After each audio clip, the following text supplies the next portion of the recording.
Buenas tardes, muchas gracias a todos, en especial a Labolife por la amable invitación. Voy a hablar de un tema que me apasiona, que es tecnología y salud y medicina. Estos son los centros donde yo trabajo. Enhorabuena también por tener este tipo de encuentros y espero que haya muchos más y podéis contar conmigo para cuando queráis.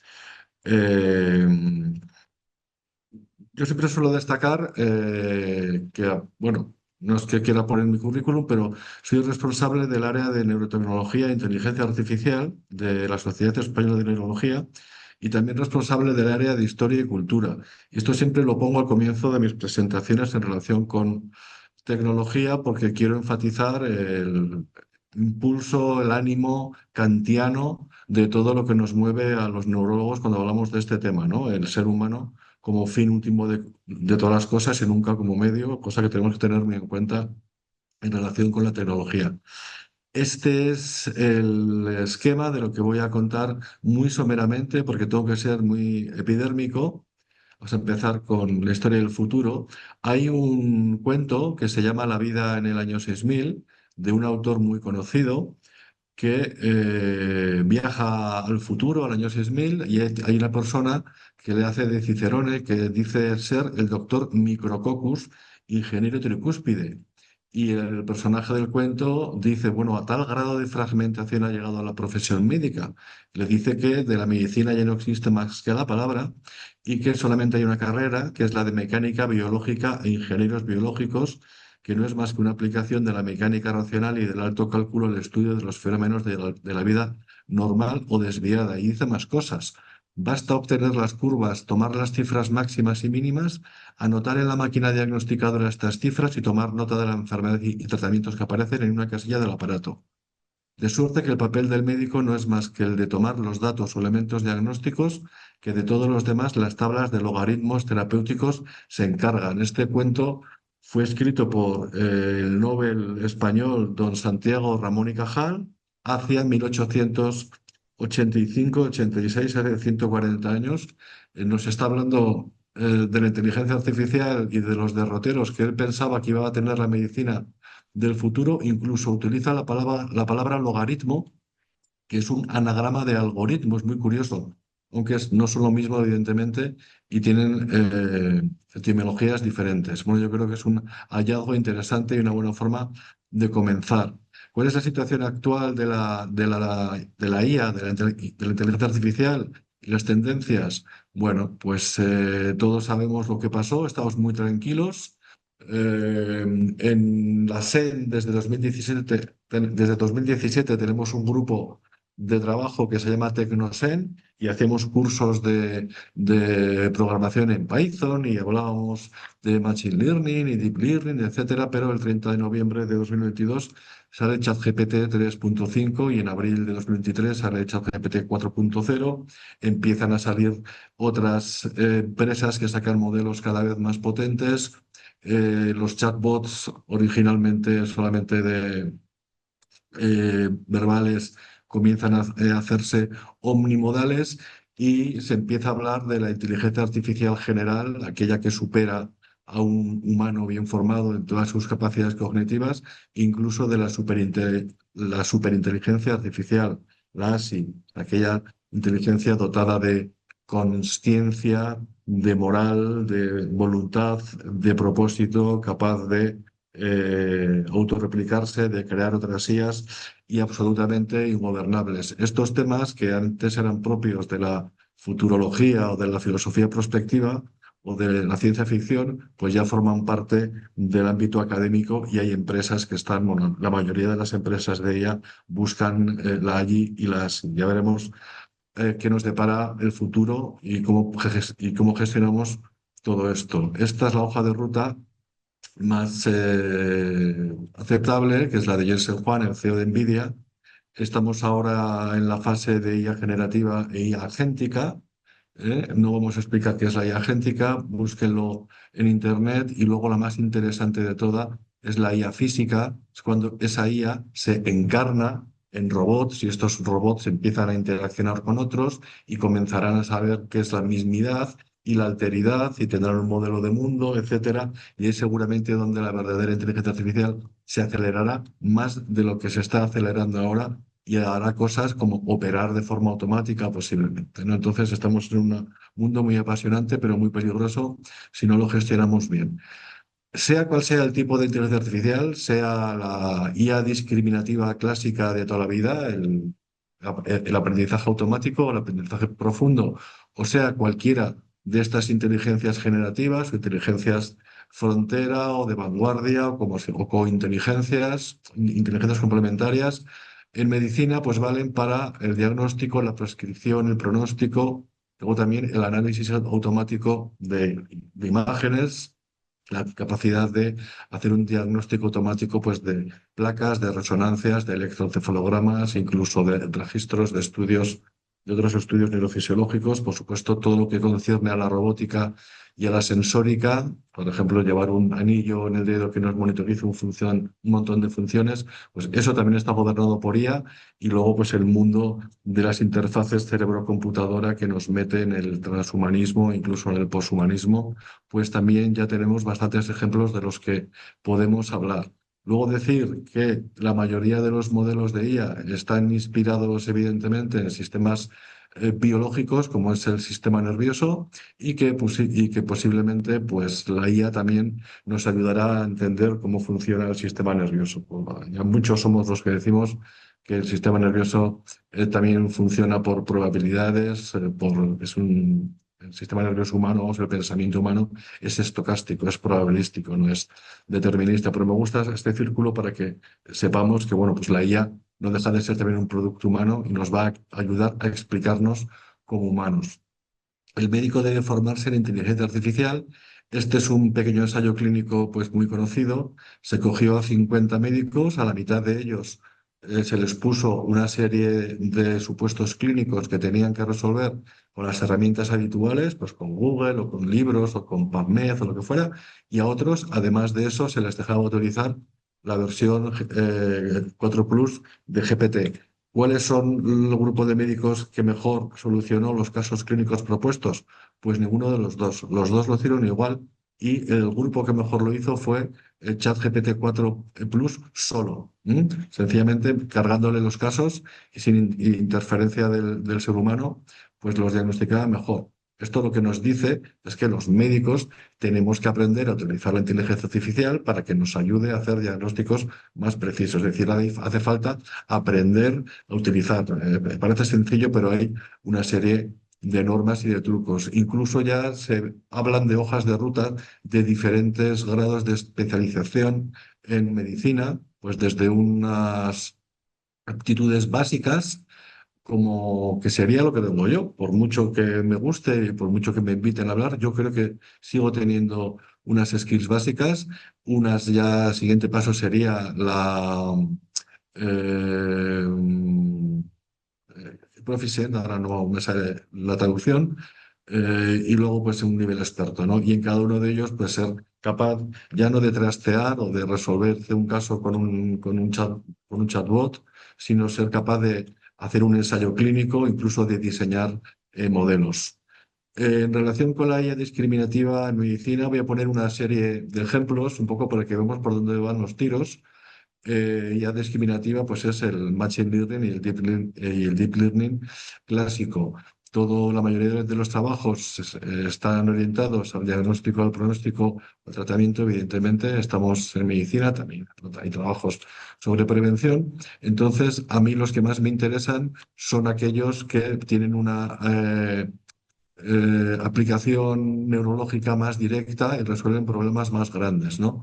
Sin embargo, se publica mucho y estos modelos que también pintan en las publicaciones, luego cuando te los llevas a la práctica clínica y los enfrentas a casos clínicos de tu entorno, pues no rinden tan bien, ¿no? Pero bueno, con el tiempo suponemos que toda esta lista de deseos pues, se va a reducir y la inteligencia artificial, no solamente ChatGPT, en sus diferentes modalidades, irá entrando en los hospitales. Sí, por ejemplo, este modelo entrenado con diferentes datasets y multimodal, con muchos tipos de datos, Luego, cuando se enfrenta a casos nuevos, desconocidos para el modelo, es capaz de discriminar entre sanos y sujetos con deterioro cognitivo ligero con demencia, y en los casos con demencia, pues discriminar en los diferentes tipos de demencia. O esto, un estudio de la neuroimagen en parkinsonismos atípicos con Deep Learning, pues ser capaz de hacer una discriminación del tipo de diagnóstico, ¿no? Directamente por el análisis de la imagen y los pocos datos clínicos. Hay mucha dificultad para diferenciar a lo largo de la evolución de estos pacientes, y cuanto antes sea el diagnóstico precoz, pues mejor, porque el pronóstico es diferente. Esto es otro estudio interesante, un modelo que analiza las descargas epileptiformes intercríticas de pacientes epilépticos y lo compara con otro modelo de análisis automático, el PERSIS, y con diferentes evaluadores humanos o con la suma de todos ellos. Y según los autores de este trabajo, pues SpikeNet, pues bueno, un área bajo la curva impresionante de 0,98 que supera a los expertos y al otro modelo. Cuando los datos son demasiado buenos en los trabajos, con números de área bajo la curva por encima de 0,9 o de exactitud o precisión, por encima de 0,8 o 0,85, siempre hay que desconfiar. Son modelos que suelen estar sobreentrenados, y luego cuando los enfrentas a datos reales de pacientes reales fuera del ensayo clínico, pues no rinden ni mucho menos también. Esto pasa casi con la mayoría. Interesante la utilización de la inteligencia artificial en sistemas de triaje. Ya hay más de un estudio que habla que la IA hace triaje mejor que los seres humanos. O, por ejemplo, la biopsia digital, ¿no? Imaginen que se puede hacer una evaluación de si un paciente con un glioma de alto grado, de un astrocytoma o un glioblastoma, tiene una mutación, la IDH es mutante o no, simplemente por el análisis radiómico con Deep Learning. Nos ahorraríamos una biopsia y podríamos ya hablar de diferente pronóstico y de utilizar distintos tratamientos. O si podemos saber de antemano, cuando vamos a poner, por ejemplo, en pacientes con migraña crónica, fármacos que pueden costar hasta 6.000 euros al año, si esos pacientes van a responder o no. Esto sobre el papel está muy bien, todavía no ha llegado a la práctica, porque la práctica es más compleja que las publicaciones, ¿verdad? O modelos entrenados en los que se propone la machine prescription. Entonces aquí se entrena con cientos de casos de una unidad de cefaleas, y luego se crea un modelo que muestra que si a los pacientes con migraña crónica se emplea en primer lugar lo que decide este modelo de inteligencia artificial, el tiempo hasta el control de los síntomas se adelanta en 4 meses en comparación con diferentes guías clínicas, la opinión de expertos o la prescripción al azar.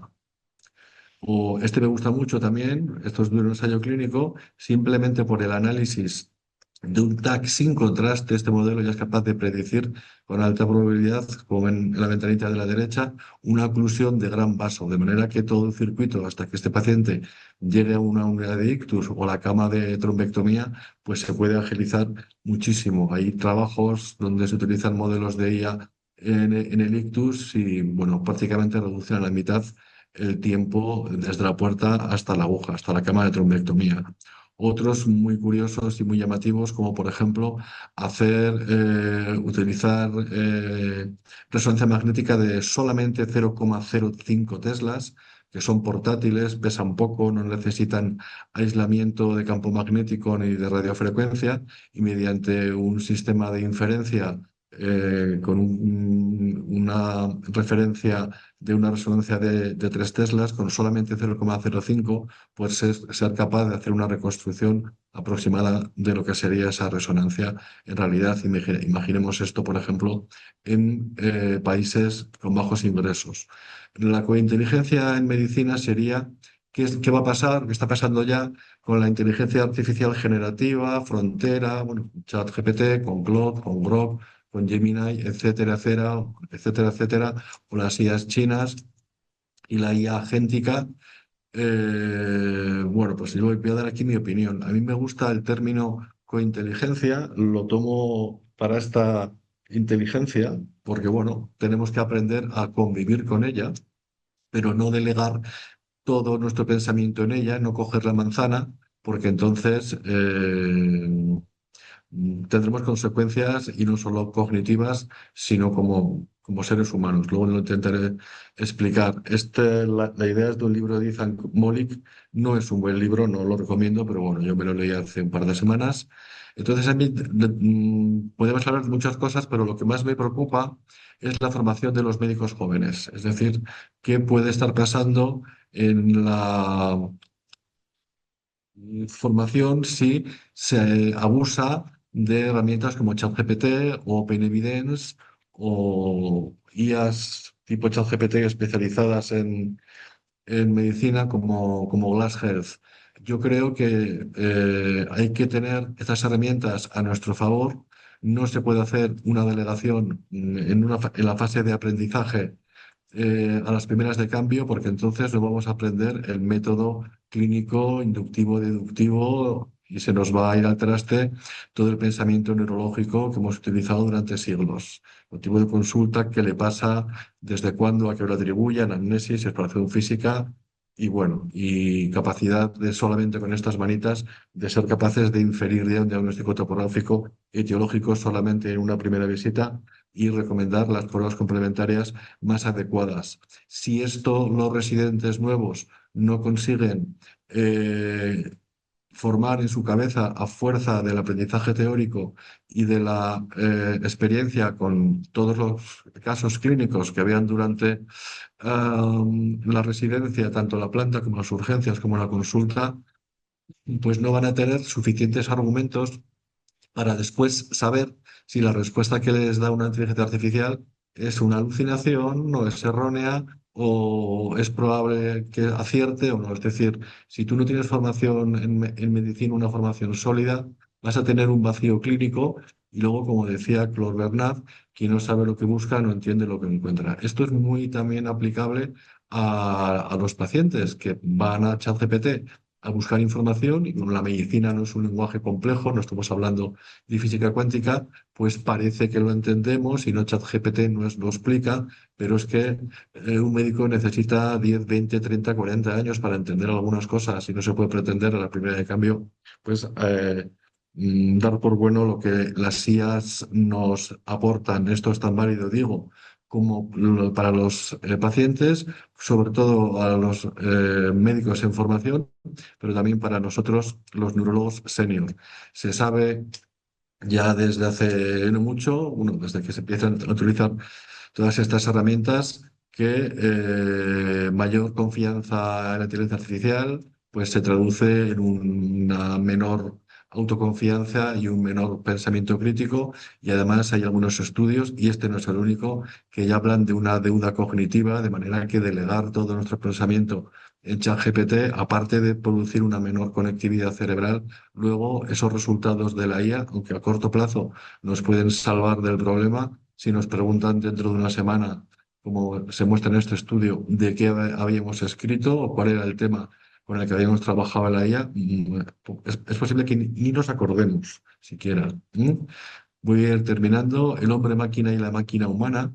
En 2019 organizamos un simposio a la limón entre Tecnosen y el grupo de humanidades e historia de la neurología de la Sociedad Española de Neurología. Fíjense que estamos hablando de 2019, 3 años antes de ChatGPT, y ya pues un grupo de neurólogos que nos decían que estábamos como cabras, pero el tiempo ha demostrado que no era así, sino que éramos unos buenos prospectivistas y estamos proyectando lo que iba a pasar.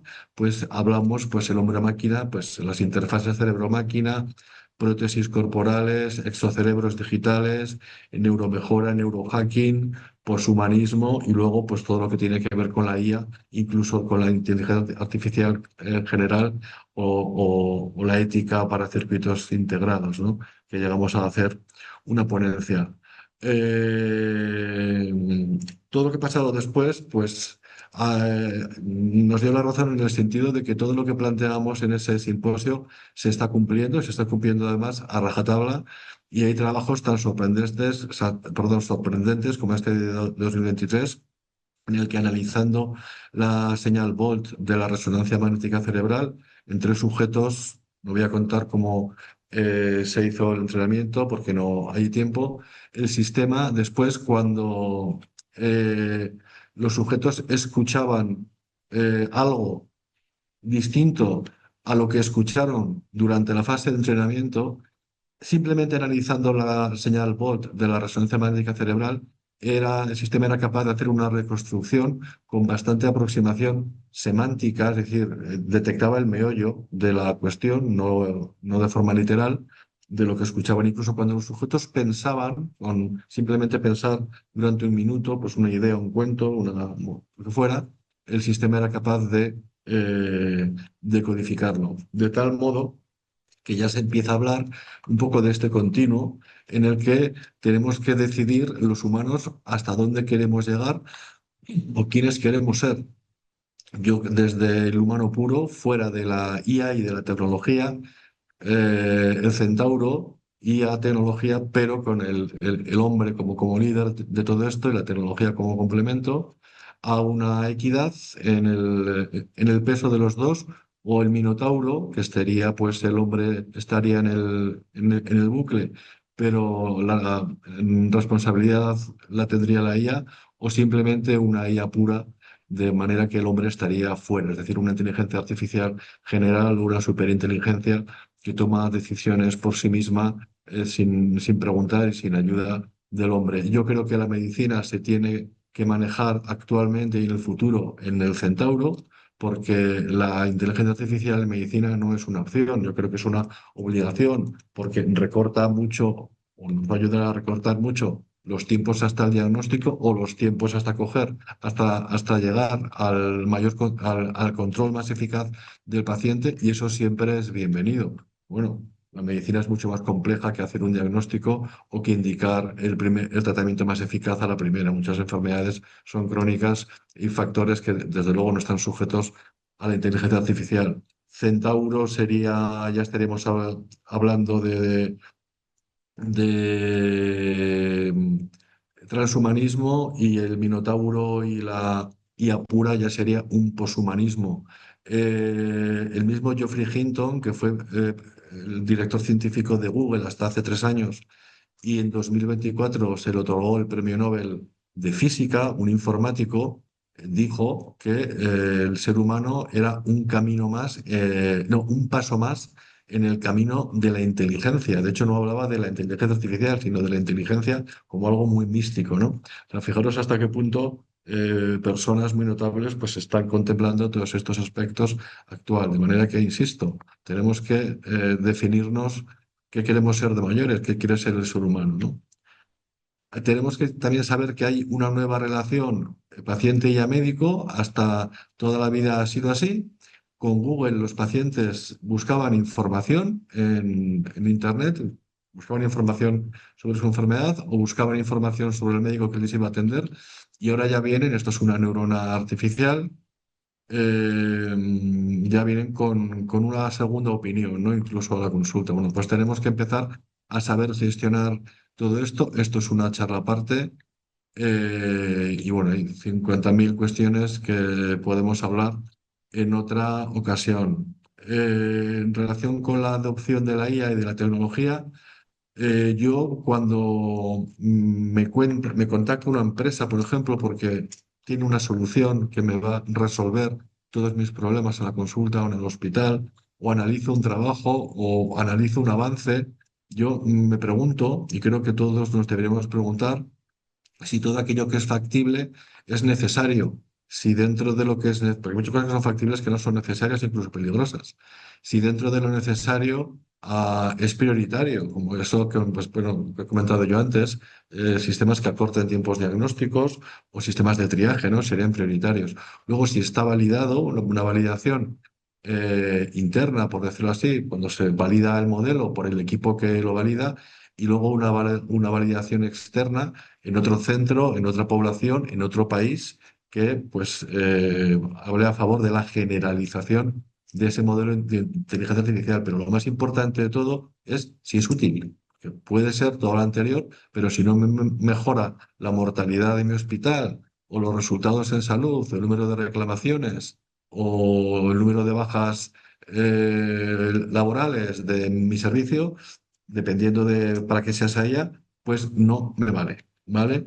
Luego, todos los modelos de inteligencia artificial y todas las tecnologías que un escriba digital que nos quieran traer o cualquier cosa, tienen que pasar por el filtro de la implementación en el mundo real y eso, como dije antes, no es tan fácil porque muchos modelos se dan de bruces con la realidad y luego no demuestran lo que mostraron durante la fase de entrenamiento y en las publicaciones. Y esto es una cosa que me parece importantísima, que es cuando quien fuera, una empresa, o la administración o el gobierno quiere implementar determinada inteligencia artificial, que hay muchísimos niveles de implementación o de determinada tecnología, por ejemplo, en un ámbito hospitalario, cuéntese, por favor, primero con las personas, analícense después los procesos donde se quiere intervenir y qué personas participan en esos procesos y después ya hablaremos de la tecnología a implementar. Yo tengo la sensación de que esto se hace al revés, de que hay tecnologías que se imponen y así los médicos, que somos especialmente resistentes al cambio, pues vamos a tardar mucho más tiempo en adoptar la tecnología. Cuéntese con nosotros incluso desde el comienzo de los desarrollos de los productos. Y para terminar, pues la más humana de las artes, como es la frase de Edmund Pellegrino.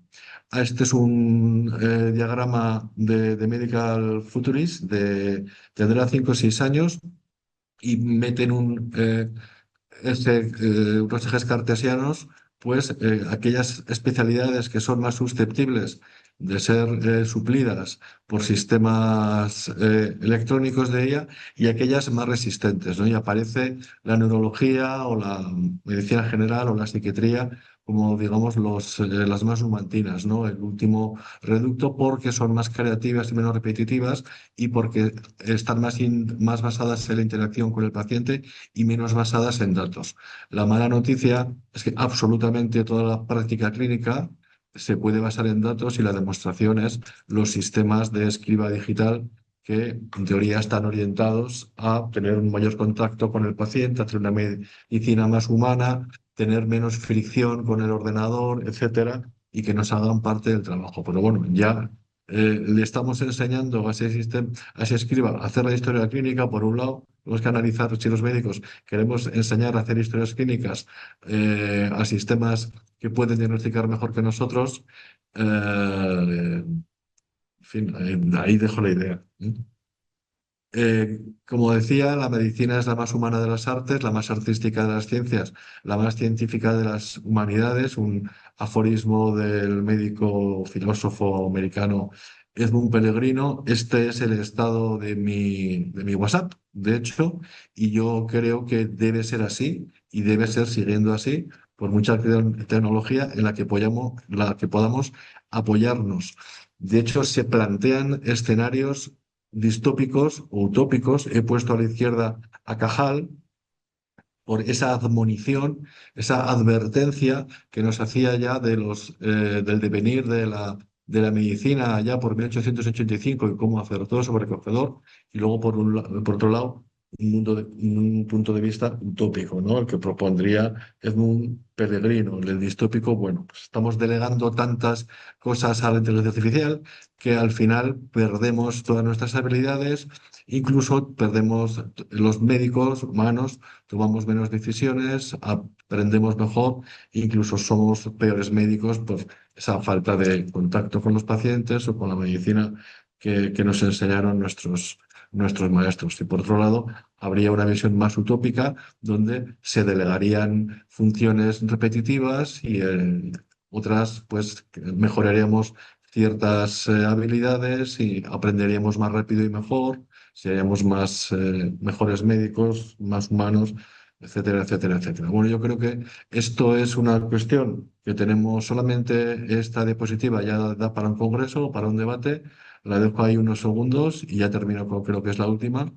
En un trabajo de Esquerda y Pifarré me encontré esta cita que me gusta con ella terminar. Recuerdan al doctor Slack, cuyo artículo citado está ahí arriba a la izquierda, que fue bueno, pionero en el desarrollo de la historia clínica informatizada, decía que si un médico puede ser reemplazado por una computadora, merece ser reemplazado por una computadora.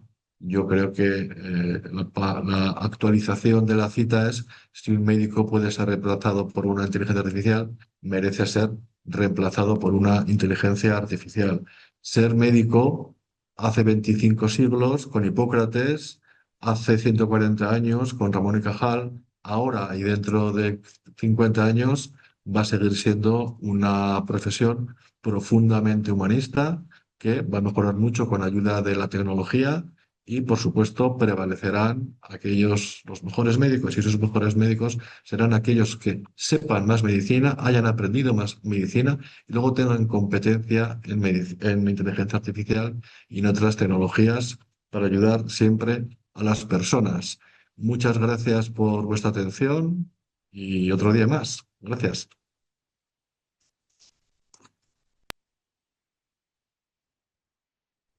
Bueno, David, muchísimas gracias por la concreción. Cada uno de los apartados daría para que pudieras estar hablando una hora, ¿no?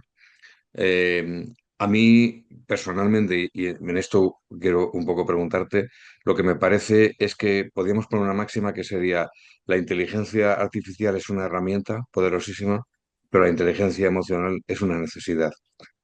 Y bueno, no sé si te sigo comentando o esta frase ya te lleva a que puedas darme un poco tu opinión y tu respuesta con respecto a este pensamiento, ¿no? Sí, así pensamos nosotros en mayo de 2026. El problema es que se va a pensar al respecto de la medicina, por los que llamo yo los médicos y los pacientes del futuro. Uno de las derivadas en relación con la tecnología en el que yo estoy colaborando mucho incluso con grupos políticos, es a través de la plataforma Control Z y desde mi sociedad científica, es todo lo que concierne al uso de pantallas, redes sociales y el cerebro de los niños y adolescentes.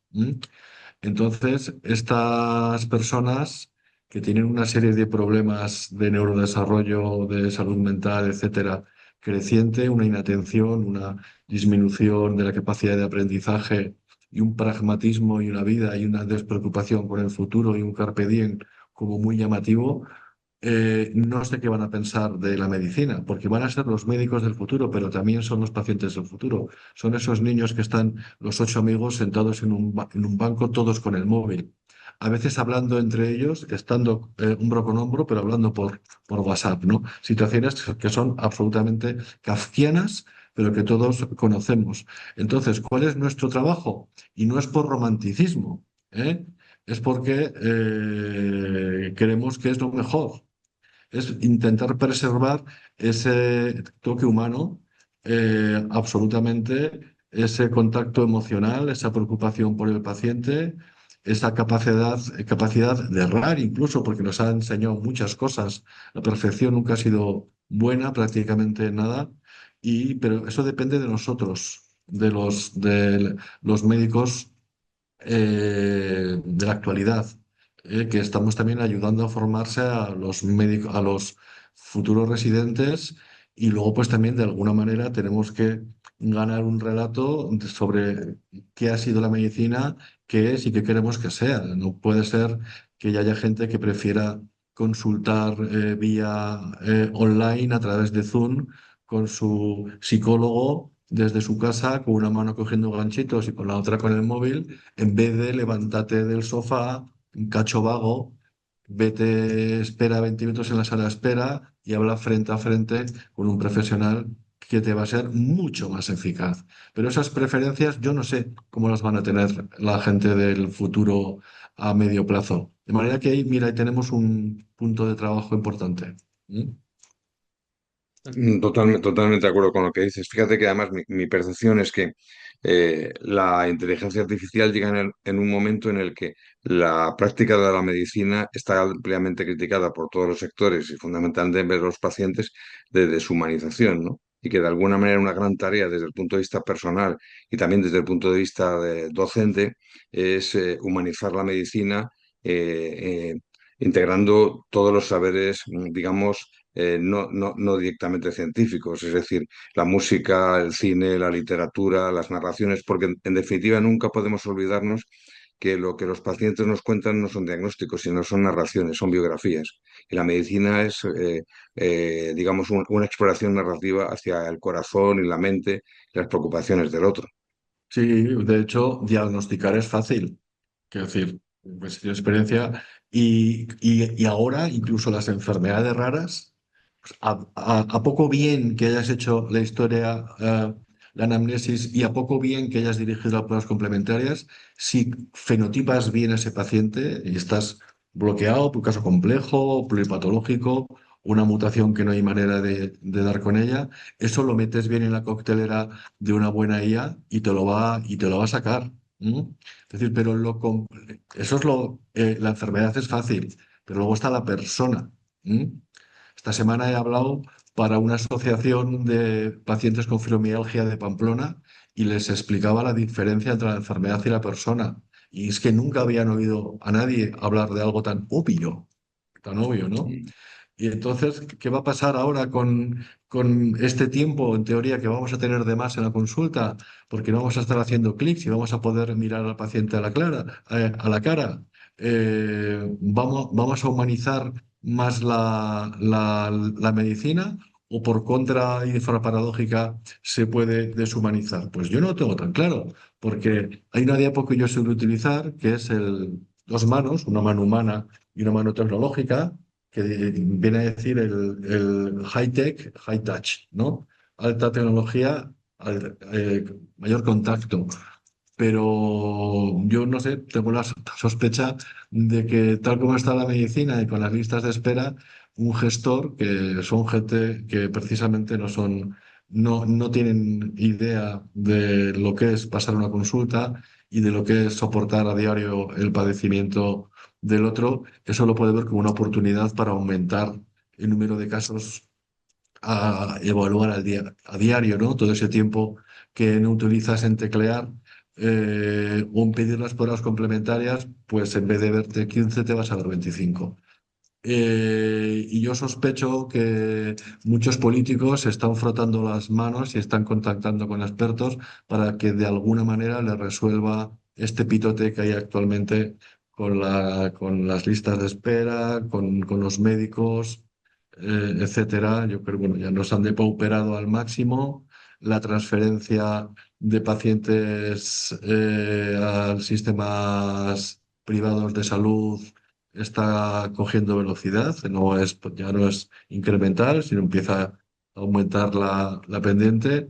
Y el político de turno, el gestor de turno, estará muy atento a todos los desarrollos de la IA para que pueda suplir esa falta de médicos o los problemas derivados pues, de esa huida de médicos a otros sistemas de salud, en este caso privados. De manera que, ojo cómo utilizamos la IA, porque yo aquí veo, y últimamente estoy muy conspiranoico, pero tengo la mala costumbre de acertar en mis pronósticos. Yo creo que por ahí pueden ir los tiros.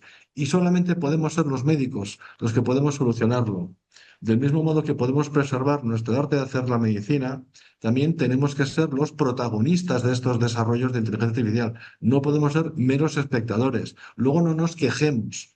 Y si barruntamos que se va a hacer un mal uso de la inteligencia artificial en la gestión clínica, nos tenemos que plantar de una puñetera vez. ¿Eh? Pero yo aquí no lo veo nada claro y esto no es jauja. Tenemos que estar muy vigilantes. ¿Eh? Bueno, entiendo tu preocupación porque yo creo que la compartimos todos, ¿no? Pero una reflexión, y tampoco te quiero robar más tiempo, una reflexión sería, está claro que la inteligencia artificial puede ser una herramienta poderosa de ayuda en el diagnóstico, en el pronóstico, en el tratamiento, pero ¿y en el acompañamiento y en el cuidado? Bueno, pues sí, por supuesto. Y de hecho, pues no va a haber más remedio. no va a haber más remedio. La gente siempre se ha acompañado con el transistor, con la radio.